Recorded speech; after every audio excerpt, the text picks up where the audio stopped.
1 minute তিনি বুঝাচ্ছেন আপনাকে, আল্লাহ, আমি আল্লাহ সেই, লা ইলাহা, আমি ছাড়া কোনো ইলাহ নেই। ইলাহ মানে তোমার দুনিয়া থেকে যত ধরনের ইবাদত বন্দেগী আছে, তাসবিহ তাহলিল জিকির আজকার আছে, উত্তম কথা উত্তম বাক্য আছে, মানে ইবাদত বলতে কাকে বোঝায়? আমার হৃদয়ের সমস্ত উত্তম ভালো ইচ্ছা এবং ভালোবাসা যতক্ষণ পর্যন্ত কোনো বিষয়ের প্রতি নিবেদন না করবো, সেটা ইবাদত হবে না। মানে আমি আল্লাহর জন্য যেটাই করি না কেন, যদি ওটার প্রতি আমার প্রবল আল্লাহ ওটা পছন্দ করেন এবং আল্লাহর ইচ্ছা আছে, এই দুটো জিনিস যতক্ষণ পর্যন্ত এক জায়গায় না হবে, সেটা ইবাদত হবে না। আর এই দিয়ে যত কিছু ইবাদত আমি করব, মানে দুনিয়া থেকে আল্লাহর জন্য যত কিছু উপরে উঠে, এটা হলো উলুহিয়াত। আর উলুহিয়াত যার জন্য করা হয়, তিনি হলেন ইলাহ। আর উপর থেকে যার নিচে নামে, তা হলো রুবুবিয়্যাত, তা হলো তার বদান্যতা, তা হলো তার পরিচালনার ক্ষমতা, এটা হলো রুবুবিয়্যাত। উলুহিয়্যাত হলো নিচ থেকে যা উপরে যায়, তা হলো উলুহিয়্যাত, মানে তিনি ইলাহ হিসেবে যা পান, যা পাবেন, যা পাওয়ার যোগ্য যিনি, তিনি হলেন ইলাহ।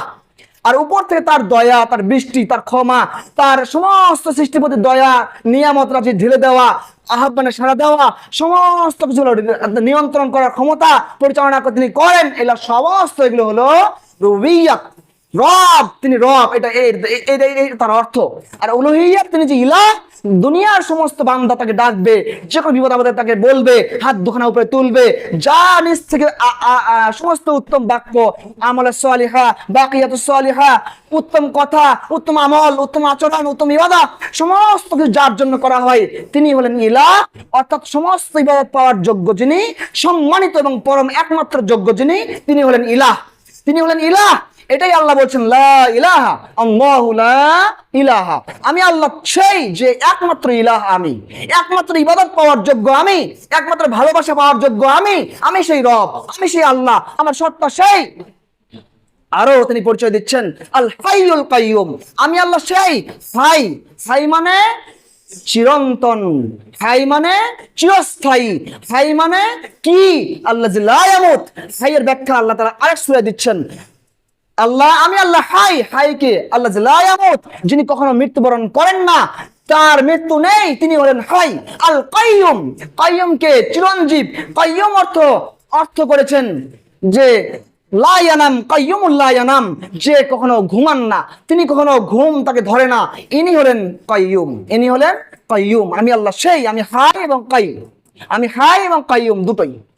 লা তাখুযুহু সিনাতুন ওয়ালা নাওম, আমি আল্লাহ সেই যাকে ঘুম, ক্লান্ত, তন্দ্রা, মা মাসসানা মিন লুগুব, এই আল্লাহ তাআলা তন্দ্রা ধরার স্পষ্ট ব্যাখ্যা আরেক জায়গায় দিয়েছেন, মা মাসসানা মিন লুগুব, আমি আল্লাহ কোনো এত কিছু পরিচালনা করি, কোনো ক্লান্তি আমাকে স্পর্শ করে না, কোনো ক্লান্ত আমাকে স্পর্শ করে না, আমি ক্লান্তিহীন পরিশ্রান্ত ভাবে আমি কাজ করে যাই, কোনো পরিশ্রান্তি আমার মধ্যে নেই।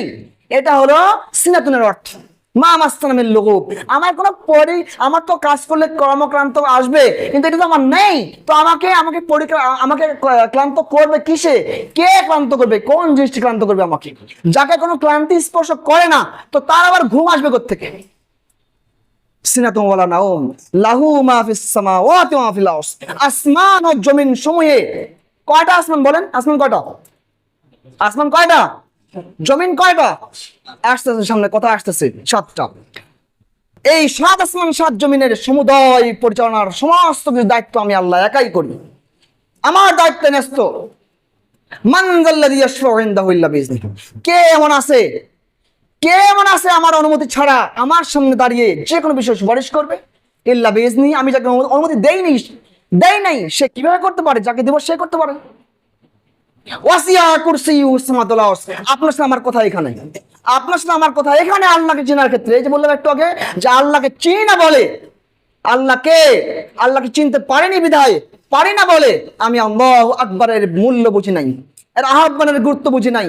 তাই আমি সব সময় সর্বদা আমি কুফরিতে লিপ্ত হয়ে আছি, আমি শিরকে লিপ্ত হয়ে আছি, আমি নিজেকে অহংকারী হিসেবে জমিনে চলছি। ওয়াসিয়া কুরসিয়্যুহু সামাওয়াতি ওয়াল আরদ, 7 আসমান 7 জমিন সমস্ত কিছু পরিব্যাপ্ত হয়ে তাকে ধরে আছে তার কুরসি। তার কি? তার কুরসি।